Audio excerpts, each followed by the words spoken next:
Hello guys, welcome back to my new blog Tumpa কথা blog channel. আমার চ্যানেলে তোমাদের অনেক স্বাগত। আমি টুম্পা নিয়ে চলে এসেছি প্রতিদিনের মতন আজকেও নতুন ভিডিও। তো আজকে আমার সারাদিনে কী কী করছি তো তোমাদের সামনে প্রেজেন্ট করব। তো বড়দের আশীর্বাদ, ছোটদের ভালোবাসা নিয়ে আমি আমার ভিডিওটা স্টার্ট করছি। তো চলো দেখে নেওয়া যাক। তো গাইস, চলে এসেছি রান্নাঘরে। এই দেখো, আজকে একটা অন্যরকম খাবার করব, যেটা আমাদের অনেক পরে পরে হয়, অনেক দিন পরে পরে হয় আর কি। এটা হচ্ছে মাছের ডিমের বড়ার তরকারি।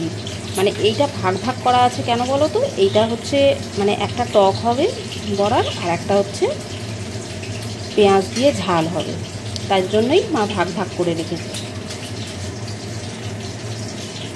তো এইটা আলাদা আলাদা করে মাখা হবে। চলো সাথে থাকো। তো গাইস, যেগুলো বড়ার টক হবে সেটা আমি আগে ভেজে নিচ্ছি। আর যেহেতু এটা বড়ার ঝাল হবে, যার জন্য একটু পেঁয়াজ লঙ্কা দিয়েছি। আর এটা তেমন কিছু দিইনি, শুধু নুন দিয়ে চটকে নিয়ে ভাজছি।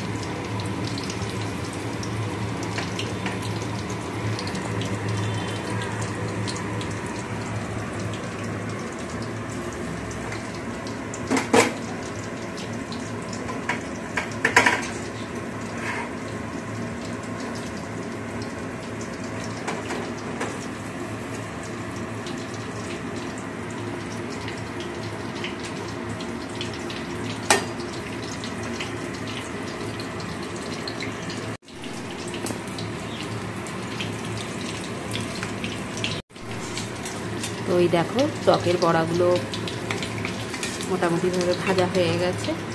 এগুলো একটু হালকা ভাজাই নামাতে হয়, নাহলে টকে দিলে খুব শক্ত হয়ে যাবে।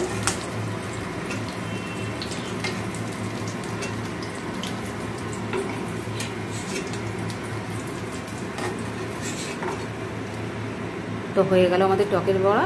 এবার ঝালের বড়াটা করব, তার আগে টকটা কমপ্লিট করে নেব। টকটা কি সব একসাথে করে নেবে? ও আচ্ছা বন্ধুরা, একসাথেই বড়াগুলো করা হচ্ছে। তারপরে ওইটা টকটা করে নিয়ে তারপর ঝালটা হবে। বড়াগুলো একবারে করে নেওয়া হচ্ছে। টকের বড়া হয়ে গেছে, এবার পেঁয়াজ দিয়ে যেটা করব সেই বড়াটা করব। এবার পেঁয়াজ দিয়ে যে ঝালটা হবে সেই বড়াগুলো ভাজা হচ্ছে।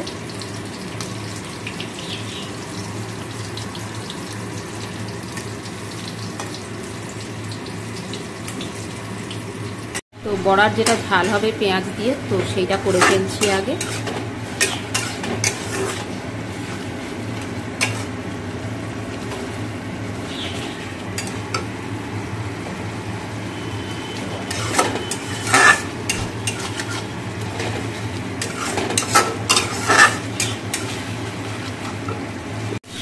মশলাটা কষা কষা মতো হয়ে গেছে, এবার জল দিয়ে দেবো।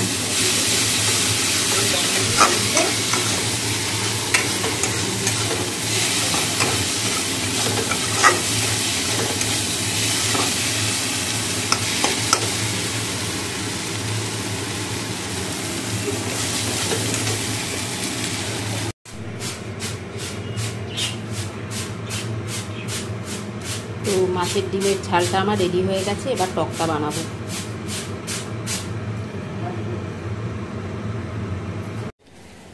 তো গাইস, এই দেখো বড়ার টকটা হয়ে গেছে। কেমন কালার হয়েছে দেখো, এইরকমই মা বলছে কালার হয়।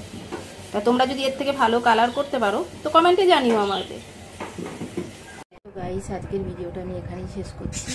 অনেক অনেক সাপোর্ট করো প্লিজ। তোমরা পাশে থাকলে, তোমরা সাথে থাকলে তবেই আমি ধৈর্য ধরে ভিডিওটা করতে পারবো প্রতিদিনে। তো সাথে থাকো, পাশে থাকো, অনেক অনেক ভালোবাসা দিও। তো আজকের মতো আসি, চলো টাটা।